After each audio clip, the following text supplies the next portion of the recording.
لاب هنوز نامت گفتم کمال بے ادبیست ببرکت ان اللہ و ملائکتہ یصلون علی النبی یا ایہا الذین آمنوا صلوا علیہ وسلموا تسلیما اللهم صل على سيدنا ومولانا محمد وعلى آل سيدنا ومولانا محمد وبارك وسلم وصل عليه صلاة والسلام عليك يا سيدي يا رسول الله الصلاة والسلام عليك يا سيدي يا حبيب الله الصلاة والسلام عليك يا جد الحسنين وعلى آلك وأصحابك يا جد غوث الثقلين رب سچیا تینو دم دم سورا کر دے تو دور بلائی رب سچیا تینو دم دم سورا کر دے تو دور بلائی میں کمینہ ایبا بھریا رب در تو نہ ٹھکرائیں اور کھولی بوہا رحمت والا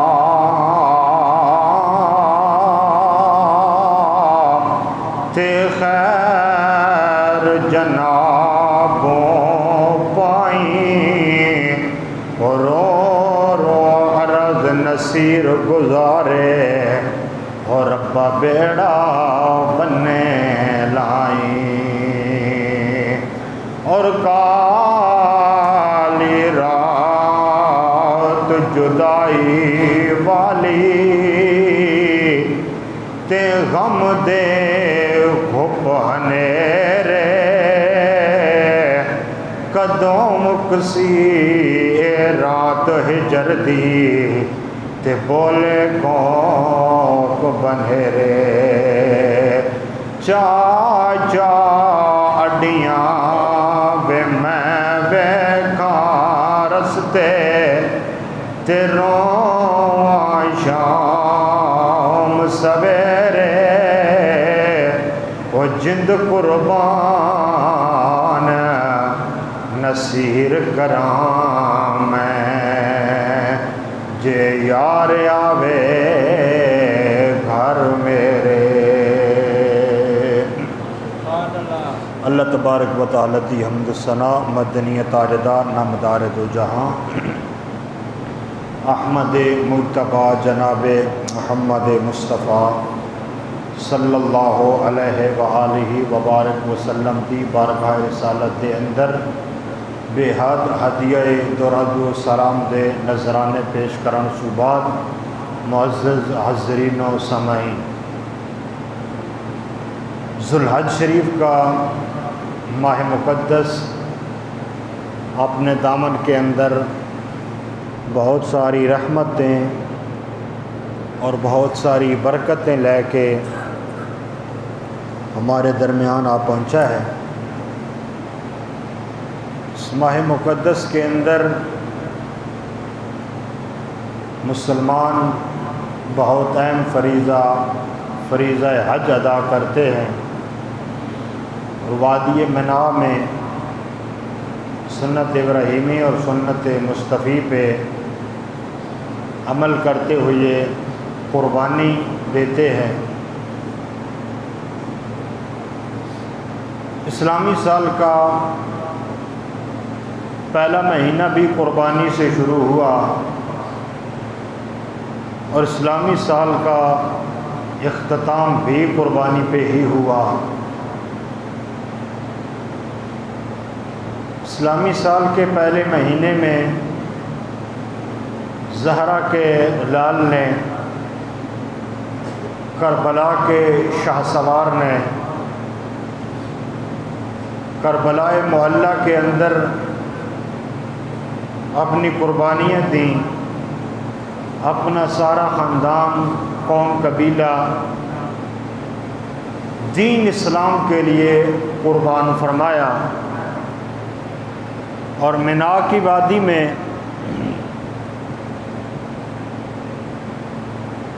نبیوں کے جد امجد حضرت سیدنا ابراہیم خلیل اللہ علیہ السلام نے اپنے بیٹے حضرت اسماعیل ذبیح اللہ کی قربانی دی۔ اسی لیے ماہ ذوالحج شریف میں کثرت کے ساتھ سیدنا ابراہیم خلیل اللہ علیہ السلام کے سیرت و کردار پر بات ہوتی ہے، کیونکہ اس مہینے کو ایک خاص نسبت ہے حضرت سیدنا ابراہیم خلیل اللہ علیہ السلام سے۔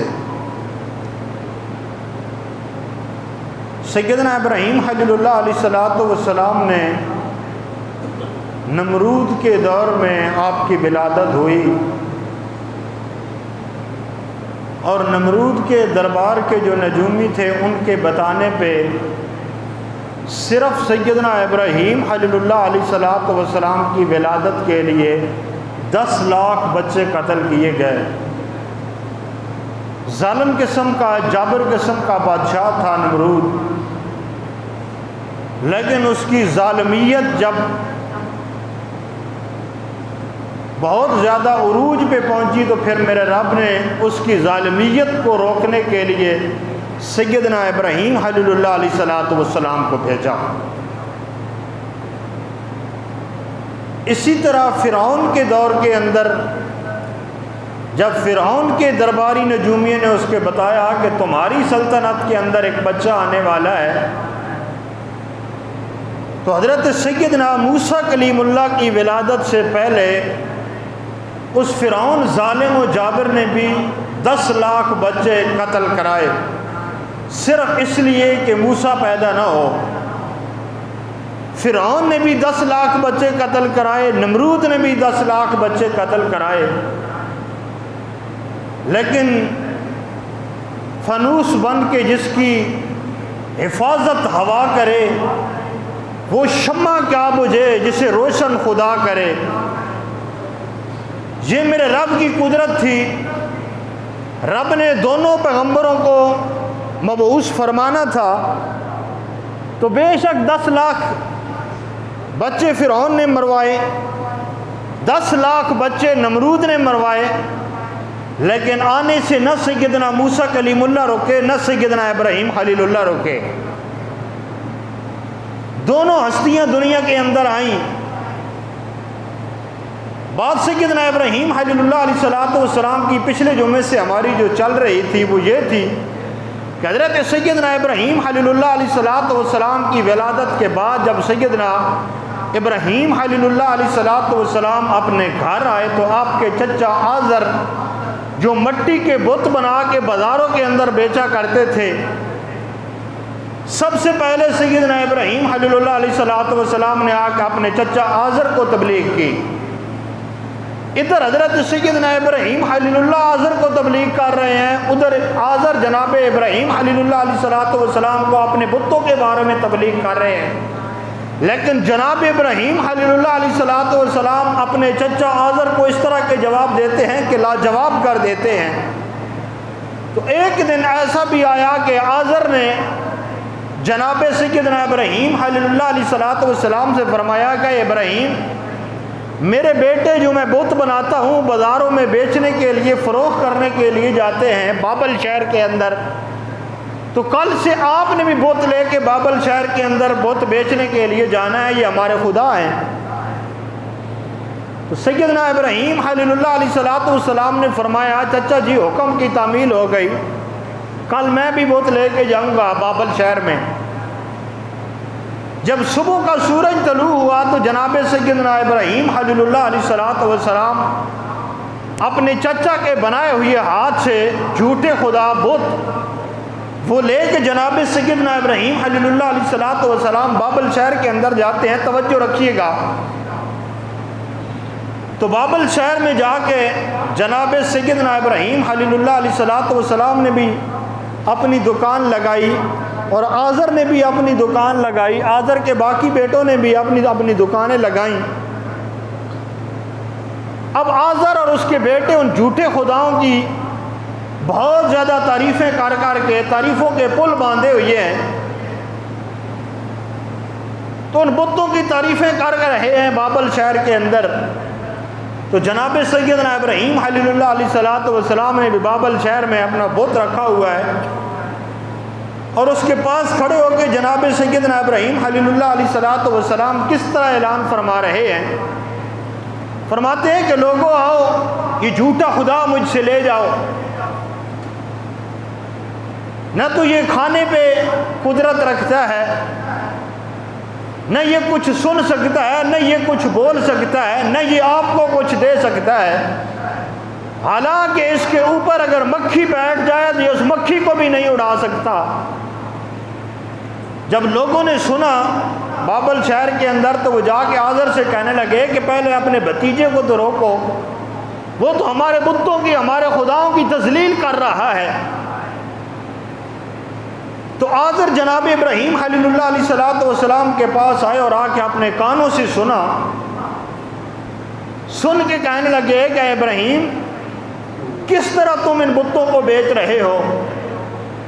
تو جناب ابراہیم خلیل اللہ علیہ الصلوۃ والسلام نے اپنے چچا آزر کو جواب دیا کہ چچا جان میں یہاں پہ کھڑے ہو کے جھوٹ تو نہیں بول سکتا ہوں, جو بات میں کہہ رہا ہوں کہہ تو سچی رہا ہوں. کیا یہ بول سکتا ہے؟ کیا یہ سننے کی قدرت رکھتا ہے؟ کیا اس کے اوپر مکھی بیٹھ جائے تو یہ اڑا سکتا ہے؟ تو آزر نے کہا کہ نہیں. تو فرمایا تو پھر میں سچ تو بول رہا ہوں. جب بندہ کاروبار کرے تو سچ کے بول بوتے پہ کرے نا, جھوٹ کیوں بولے. تو آزر جناب ابراہیم خلیل اللہ علیہ الصلوۃ والسلام سے کہنے لگے کہ ابراہیم آپ گھر واپس چلے جائیے. تو جناب ابراہیم خلیل اللہ علیہ الصلوۃ والسلام نے فرمایا کہ ٹھیک ہے میں واپس چلا جاتا ہوں. جناب ابراہیم خلیل اللہ علیہ الصلوۃ والسلام نے ایک رسی لی اور رسی لے کے اپنا وہ جو جھوٹا خدا تھا, وہ بت جس کو بیچنے کے لیے آپ بازار کے اندر آئے تھے, اس کے گلے میں وہ رسی ڈالی اور جناب ابراہیم خلیل اللہ علیہ الصلوۃ والسلام بابل شہر کی گلیوں کے اندر اس بت کو گھسیٹتے ہوئے جا رہے ہیں اس رسی کے ساتھ. اور جب جا رہے ہیں تو اعلان کیا فرما رہے ہیں, کہیے سبحان اللہ. اللہ اکبر. امام الانبیاء صلی اللہ علیہ وآلہ وسلم کے غلاموں جناب سیدنا ابراہیم خلیل اللہ علیہ الصلوۃ والسلام اس بت کے گلے میں رسی ڈال کے بابل شہر کی گلیوں میں گھسیٹتے ہوئے جا رہے ہیں. اعلان یہ فرما رہے ہیں بابل شہر کے لوگوں مجھ سے میرا جھوٹا خدا لے لو. نہ تو یہ بول سکتا ہے, نہ تو یہ خود چل سکتا ہے, نہ تو یہ سن سکتا ہے, نہ تو یہ دیکھ سکتا ہے. حضرات دیوکار جناب ابراہیم خلیل اللہ علیہ الصلوۃ والسلام اعلان فرما رہے ہیں نہ یہ آپ کو نفع دے سکتا ہے, نہ یہ آپ کو نقصان پہنچا سکتا ہے, نہ ہی آپ کی راکھی کر سکتا ہے. حضرات دیوکار جب جناب ابراہیم خلیل اللہ علیہ الصلوۃ والسلام کا گزر بابل شہر کی گلیوں سے ہوا, اندر سے کبوڑی مائی نے آواز دی, فرمایا بیٹا میرے پاس آئیے. تمہاری زبان سے جو الفاظ جھڑ رہے ہیں اس میں مجھے صداقت نظر آ رہی ہے. جناب سیدنا ابراہیم خلیل اللہ علیہ الصلوۃ والسلام اس بوڑھی مائی کے پاس چل کے جاتے ہیں. اس بوڑھی مائی نے پوچھا بیٹا یہ کیا کر رہا ہے؟ فرمایا میں جی اپنے چاچے کے کہنے پہ جھوٹے خدا خداؤں کو بیچ رہا ہوں۔ جناب حضرات ذی وقار جناب ابراہیم خلیل اللہ علیہ السلام سے اس بوڑھی مائی نے یہ کہا، اے ابراہیم جس طرح تو اعلان کر رہا ہے اس تیرے اعلان میں مجھے صداقت نظر آ رہی ہے، کیا کوئی اس طرح کا رب بھی ہے کہ وہ بندے کی آوازوں کو سن سکے، وہ بندے کو دیکھ سکے، وہ بندے کو نفع و نقصان پہنچا سکے، وہ بندے کی راکھی کر سکے؟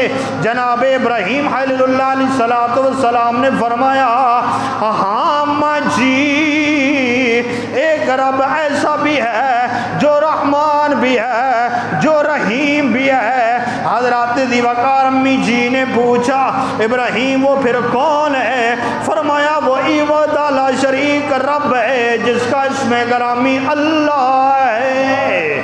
حضرات ذی وقار سمائی نے جناب ابراہیم خلیل اللہ علیہ السلام کے جملے یاد فرما لیے، ان کو اپنی زبان کا ورد فرما لیا۔ الغرض کیا ہوا، جناب سیدنا ابراہیم خلیل اللہ علیہ السلام جب جوانی کو پہنچتے ہیں، بابل شہر کے اندر ایک میلہ لگتا تھا۔ نمرودی جناب ابراہیم خلیل اللہ علیہ السلام کے پاس آتے ہیں، آگے عرض کرتے ہیں ابراہیم ہمارے ساتھ چلیے، بابل شہر کے اندر ایک میلہ لگتا ہے، ہم آپ کو اس میلے کے اندر لے کے جانا چاہتے ہیں۔ جناب ابراہیم خلیل اللہ نے جانے سے انکار فرما دیا، فرمایا میں میلے ٹھیلوں سے بیدار ہوں، میں نہیں جاتا ہوں، آپ چلے جائیے۔ جناب سارے نمرودی بابل شہر کو چھوڑ کے میلے کے اندر چلے جاتے ہیں۔ جب جناب سیدنا ابراہیم خلیل اللہ علیہ السلام نے دیکھا بابل شہر خالی ہو جاتا ہے، جناب ابراہیم خلیل اللہ علیہ السلام نے کلہاڑا اٹھا کے بت خانے کے اندر چلے جاتے ہیں۔ حضرات ذی وقار نمرودی بھی بت خانے جاتے ہیں، نبی بھی بت خانے جاتا ہے، لیکن نمرودی بتوں کو پوجنے کے لیے جاتے ہیں، نبی بتوں کو گرانے کے لیے جاتے ہیں۔ جناب سیدنا ابراہیم خلیل اللہ علیہ السلام نے کلہاڑا اٹھایا ہوا ہے، اٹھا کے بت خانے میں جاتے ہیں، جا کے جو نمرودیوں کے بلند و بالا جن کو وہ خدا کہتے تھے، کسی کا جناب ابراہیم خلیل اللہ علیہ السلام نے ہاتھ کاٹ ڈالا، کسی کے پاؤں کاٹ ڈالے، کسی کا پیٹ چاک کر دیا، کسی کی آنکھ نکال دی، کسی کا کان کاٹ دیا۔ جناب جب نمرودی واپس آتے ہیں، آ کے بلند و بالا خدا کی تذلیل دیکھتے ہیں، لوگوں نے نمرود تک پیغام پہنچایا بت خانے کے اندر ہمارے بلند و بالا خداؤں کو کسی نے نیست و نبود فرما دیا ہے۔ کسی نمرودی کہنے والے نے یہ بتایا ہے کہ جب ہم میلے کے لیے جا رہے تھے ابراہیم یہ کہہ رہے تھے کہ تم جانا میلے کے لیے، دیکھنا پھر تمہارے بتوں کا میں کیا حال کرتا ہوں۔ اب لوگ نمرود کے پاس جاتے ہیں اور جا کے بتاتے ہیں کہ ہمارے بلند و بالا خداؤں کا کسی نے مسئلہ کر دیا ہے۔ تو نمرود نے فرمایا کہ چلو پھر میرے دربار کے اندر ابراہیم کو بلاؤ۔ نمرودیوں نے فرمایا کہ تو ابراہیم کو بلا تو رہا ہے لیکن دیکھ لینا وہ تمہیں خدا نہیں مانتا ہے، ابراہیم تمہارے سامنے جھکے گا نہیں۔ تو پھر نمرود کہنے لگا کہ اچھا پھر اس سے پہلے یہ کرو کہ میرے دربار میں ایک چھوٹی سی کھڑکی لگاؤ تاکہ جو آئے جھوک کے اس کھڑکی سے داخل ہو، اور جب ابراہیم آئیں گے تو جھوک کے اس کھڑکی سے داخل ہوں گے تو آپ نے اس کو تعظیمی سجدہ سمجھ کے تالیاں لگانا شروع کر دیں۔ نمرودیوں نے کہا ٹھیک ہے۔ اب کھڑکی نمرود کے دربار میں لگائی گئی، جلاد جاتے ہیں جناب سیدنا ابراہیم خلیل اللہ علیہ کے پاس، جا کے فرماتے ہیں کہ ابراہیم تمہیں نمرود اپنے پرے دربار میں بلا رہا ہے۔ جناب ابراہیم خلیل اللہ صلی اللہ علیہ وسلم نے انکار نہیں فرمایا، فرمایا چلو چلتے ہیں، اللہ کا پیغمبر تھا۔ آگے آگے جناب سیدنا ابراہیم خلیل اللہ علیہ السلام آ رہے ہیں اور پیچھے نمرود کے وہ جلاد جنہوں نے ننگی تلواریں اٹھائی ہوئی ہیں جناب ابراہیم خلیل اللہ علیہ السلام کے پیچھے پیچھے چل رہے ہیں۔ اللہ اکبر، میری سرکار کے غلاموں، جناب ابراہیم خلیل اللہ علیہ السلام نے چلتے چلتے مڑ کے ایک مرتبہ پیچھے کی طرف دیکھا، دوسری مرتبہ پیچھے کی طرف دیکھا، تیسری مرتبہ جب مڑ کے دیکھا قدرت نے مسکرا کے پوچھا ابراہیم پیچھے مڑ مڑ کے کیا دیکھتا ہے؟ جناب ابراہیم خلیل اللہ علیہ السلام نے فرمایا کائنات مالکا دیکھ یہ رہا ہوں، آج مشکل وقت آ گیا ہے، رشتہ دار بھی چھوڑ گئے نے، محلے دار بھی چھوڑ گئے نے، قرابت دار بھی چھوڑ گئے نے، چنگے یار بھی چھوڑ گئے نے۔ رب العالمین نے فرمایا ابراہیم پھر کیا ہویا؟ رشتہ دار بھی چھوڑ گئے نے، محلے دار بھی چھوڑ گئے نے، قرابت دار بھی چھوڑ گئے نے، سچے یار بھی چھوڑ گئے نے۔ میرے رب نے فرمایا واتخذ اللہ ابراہیم خلیلا، او ابراہیم ہم نے آپ کو اپنا یار بنا لیا ہے، ہم تو تمہارے ساتھ ہیں۔ جناب ابراہیم خلیل اللہ علیہ السلام نمرود کے دربار میں جاتے ہیں، بجائے جھوک کے اندر جانے کے ابراہیم خلیل اللہ علیہ السلام نے پہلے اپنی ٹانگیں آگے کی، پھر سینہ تان کے نمرود کے دربار میں کھڑے ہو جاتے ہیں۔ حضرات جب نمرود کے دربار میں اللہ کا خلیل پہنچتا ہے، نمرود نے سوال کیا ابراہیم تو نے ہمارے بتوں کا کیا حال کیا ہے؟ کیا تم نے ہمارے بلند و بالا بتوں کو توڑا ہے؟ کیا تم نے ان کے کان کاٹے ہیں؟ کیا تم نے ان کی ٹانگیں توڑی ہیں؟ جناب ابراہیم خلیل اللہ علیہ السلام نے فرمایا تمہارے بت خانے کے اندر جو تمہارا بلند و بالا خدا ہے وہ تو بالکل صحیح و سلامت ہے، اس کے کاندھے کے اوپر تو کلہاڑا پڑا ہوا ہے۔ جناب ابراہیم خلیل اللہ علیہ السلام نے بتوں کو توڑنے کے بعد وہ کلہاڑا جو بلند و بالا بتوں کا ان کا خدا تھا نمرودیوں کا، اس کے اوپر کلہاڑا رکھ کے واپس آ جاتے ہیں۔ اب نمرود کے دربار میں بول کے یہی فرما رہے ہیں کہ جو تمہارا بلند و بالا خدا ہے، جو تمہارا سب سے بڑا بت ہے، جو تمہارا سب سے بڑا خدا ہے، جس کے کاندھے پہ کلہاڑا بھی پڑا ہوا ہے، اس سے پوچھو نا کیا ہوا ہے۔ حضرات دیواکار جب ابراہیم خلیل اللہ علیہ السلام نے یہ کلمات نمرود کے دربار میں کہے، پھر رب العالمین نے نمرود کے زبان سے وہی الفاظ کہلوائے جو جناب ابراہیم خلیل اللہ سننا چاہتے تھے۔ نمرود کہنے لگا اے ابراہیم تمہیں تو پتہ ہے کہ ہمارے بت نہ بول سکتے ہیں، نہ دیکھ سکتے ہیں، نہ سن سکتے ہیں، نہ بول سکتے ہیں، وہ ہمیں کس طرح بتائیں گے؟ جناب ابراہیم خلیل اللہ نے فرمایا یہی تو میں آپ کو بتانا چاہتا ہوں، ان بتوں سے جان چھڑواؤ، بلکہ اس وحدہ لا شریک کا کلمہ پڑھو، اس رب العالمین کی عبادت کرو جو سننے پہ بھی قادر ہے، جو جاننے کی بھی قدرت رکھتا ہے، جو بولنے کی بھی قدرت رکھتا ہے۔ جب ابراہیم نے یہ کلمات کہے نا نمرود کے دربار میں، تو اب نمرود کہنے لگا کہ سنیں اس طرح ابراہیم بعد آنے والا نہیں ہے، ایک آگ جلاؤ اور اس آگ میں اس ابراہیم کو ڈال دو۔ حضرات کتابوں کے اندر ملتا ہے کہ جب نمرود نے سوال و جوابات شروع کیے نا تو حضرت سیدنا ابراہیم خلیل اللہ علیہ السلام نے بھی نمرود سے سوال کیے۔ جناب ابراہیم خلیل اللہ علیہ السلام نمرود سے کہنے لگے اور نمرود میں تو اس رب کو مانتا ہوں جو رب العالمین بندے کو پیدا بھی کرتا ہے۔ فرمایا ثم یمیتکم ثم یحییکم ثم الیہ ترجعون، میرا رب تو وہ ہے جو بندے کو پیدا بھی کرتا ہے، پھر بندے کو زندگی بھی دیتا ہے، پھر بندے کو لوٹ کے اس کے پاس جانا ہوتا ہے۔ نمرود کہنے لگا ابراہیم یہ تو میں بھی کر سکتا ہوں، میں چاہوں تو جس کو زندہ رکھوں، چاہوں تو جس کو مروا دوں۔ جناب ابراہیم خلیل اللہ علیہ السلام نے فرمایا اچھا پھر میرا رب تو وہ ہے جو سورج کو مشرق سے نکالتا ہے، مغرب میں غروب کرتا ہے۔ اگر تو خدا ہے تو سورج کو مغرب سے نکال، مشرق میں غروب فرما، میں تمہیں پھر خدا مان لوں گا۔ میرے آقا کریم علیہ الصلوۃ والسلام حضرات ذی وقار مسجد نبوی شریف کا ماحول ہے، داستان ابراہیم خلیل اللہ اپنے صحابہ کو سنا رہے ہیں۔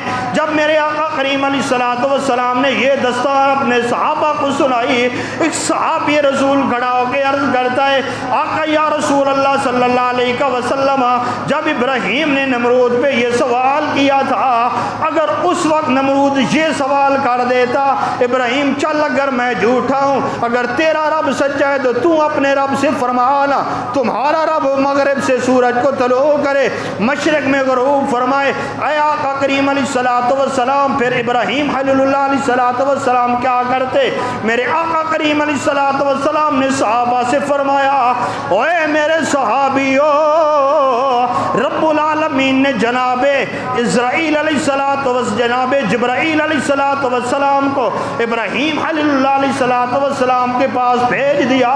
اگر نمرود یہ سوال کرے اے جبرائیل پھر تو نے پوری زمین کو پھیر کے سورج کی کناپوں کو کھینچ کے پھر سورج کو مغرب کی طرف سے طلوع کرنا ہے، مشرق کی جانب میں غروب کرنا ہے، کیونکہ ہم نے اپنے ابراہیم کی سچائی نمرود کے دربار میں بھی دکھانی ہے۔ حضرات ذی وقار جب یہ کام ہوئی ہے تو پھر نمرود نے ایک بہت بڑی دیوار بنوائی، 40 گز لمبی، 40 گز چوڑی اور 40 گز اس کی اونچائی تھی، اور لوگ منتیں مان رہے ہیں کہ ہمارا یہ کام ہو جائے تو ہم معاذ اللہ سیدنا ابراہیم خلیل اللہ علیہ الصلوۃ والسلام کو جلانے کے لیے اتنی لکڑیاں دیں گے۔ لوگوں نے اس دیوار کے اندر وہ جو مکان بنایا ہوا تھا اس کے اندر لکڑیاں جمع کیں، اور جمع کرنے کے بعد آگ لگائی، تو وہ آگ جو آسمانوں سے باتیں کر رہی تھی، راوی لکھتے ہیں کہ اگر کوئی پرندہ اس کے اوپر سے گزرتا جل کے راکھ ہو جاتا اور آگ میں گر جاتا۔ اب جب ان لوگوں نے دیکھا کہ بات یہاں پہ آ پہنچی ہے کہ آگ تو آسمانوں سے باتیں کر رہی ہے، اب جناب ابراہیم خلیل اللہ علیہ الصلوۃ والسلام کو آگ میں کس طرح ڈالا جائے؟ اب کسی نے کہا کہ منجنیق بنائی جائے، جس کو ہم اپنی زبان میں غلیل کہتے ہیں، جس سے لوگ شکار کرتے ہیں، اور اس منجنیق میں ڈال کے دور سے جناب ابراہیم خلیل اللہ علیہ الصلوۃ والسلام کو جھولا دے کے اس آگ میں پھینکا جائے۔ تو اس سے پہلے نمرود کہنے لگا کہ میری قمیض جناب ابراہیم خلیل اللہ علیہ الصلوۃ والسلام کو پہنا دو، کہ اگر ابراہیم جل گیا تو فبہا، بچ گیا تو کہہ دیں گے کہ نمرود ایک خدا ہے، اس کی قمیض کی برکت سے جناب ابراہیم بچ گئے ہیں۔ اب وہ جو آگ آسمانوں سے باتیں کر رہی ہے منجنیق بنا کے، اس کے اندر جناب ابراہیم کو ڈالنے لگے تو لوگ کھڑے ہو کے دیکھ رہے ہیں کہ آج جناب ابراہیم کو آگ کے اندر ڈالا جائے گا۔ ادھر نمرود کی بچی اپنے گھر کے چھت پہ کھڑے ہو کے دیکھ رہی تھی کہ آج میرا باپ ظالم کس طرح جناب ابراہیم کو آگ کے اندر ڈالتا ہے۔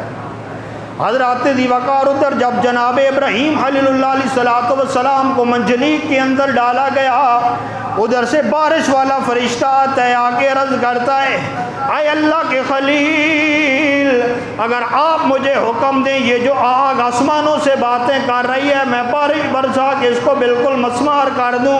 جناب ابراہیم خلیل اللہ علیہ الصلوۃ والسلام نے اس آگ والے فرشتے سے فرمایا اے آگ والے فرشتے، اگر میرے لیے آیا ہے تو مجھے چھوڑ دے، میں اس رب کی رضا پہ راضی ہوں، اگر رب کا حکم ہے تو پھر تعمیل فرما لے۔ وہ فرشتہ واپس چلا گیا، فرمایا رب کی طرف سے حکم نہیں ہے۔ حضرات ذی وقار اسی طرح جناب جبرائیل علیہ الصلوۃ والسلام آئے، انہوں نے بھی آ کر یہی کلمات کہے، جناب ابراہیم خلیل اللہ علیہ الصلوۃ والسلام نے ان کو بھی یہی جواب دیا۔ لیکن جب جناب ابراہیم خلیل اللہ علیہ الصلوۃ والسلام کو آگ کے اندر ڈالا گیا، میرے رب نے فرمایا قلنا یا نارو کونی بردا وسلاما علی ابراہیم،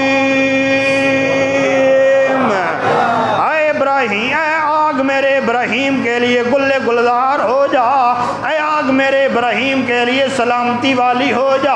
حضرت ذوالفقار 40 دن تک جناب ابراہیم خلیل اللہ علیہ السلام اس آگ کے اندر رہے، لیکن 40 دن تک آگ کو جرت نہیں تھی کہ ابراہیم خلیل اللہ علیہ السلام کا ایک بال بھی جلا کے دکھائے۔ ادھر آگ نے نہیں جلایا تو ادھر نمرود کی بیٹی وہ جو چھت پہ کھڑی ہوئی دیکھ رہی تھی۔ 40 دنوں کے بعد جب سیدنا ابراہیم خلیل اللہ علیہ السلام آگ سے صحیح و سلامت باہر آئے نا، تو پھر نمرود کی بچی نے بھی کہا کہ ابا تو جھوٹا ہے، وہ خلیل سچا ہے اور اس کا رب بھی سچا ہے کہ اتنی زیادہ آگ جلا کے جس ابراہیم کو تو نے 40 دن تک اس آگ کے اندر رکھا ہے، تو اس آگ سے جس رب نے اس خلیل کو بچایا وہی تو رب اس کا سچا رب ہے۔ حضرت ذوالفقار پھر لوگ اسی سنت ابراہیمی پر عمل کرتے ہیں اور 10 ذو الحج کو قربانی دیتے ہیں۔ رب ذوالجلال کی بارگاہ میں دعا ہے خالق کائنات ہمیں بھی اس طرح کا سچا پکا عشق اور قربانی